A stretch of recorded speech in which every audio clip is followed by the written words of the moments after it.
ધોરણ 9 ગણિત વિષય પૃષ્ઠફળ અને ઘનફળના દાખલા. મોસ્ટ ઇમ્પોર્ટન્ટ દાખલો છે. લંબચોરસ હોલના તળિયાની પરિમિતિ 250 મીટર છે. જો 10 રૂપિયા પ્રતિ મીટર લેખે તેની 4 દિવાલો રંગવાનો ખર્ચ રૂપિયા 15,000 થતો હોય તો હોલની ઊંચાઈ શોધો.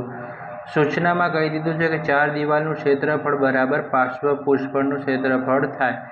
તો આપણે રકમમાંથી લખવાનું કે 10 રૂપિયામાં ખર્ચ રંગાતા વિસ્તારનું ક્ષેત્રફળ 1 મીટરનો વર્ગ, તો 15,000 ખર્ચમાં રંગાતા વિસ્તારનું ક્ષેત્રફળ, તો 15,000/10, તો આપણને મળશે 1500 મીટરનો વર્ગ.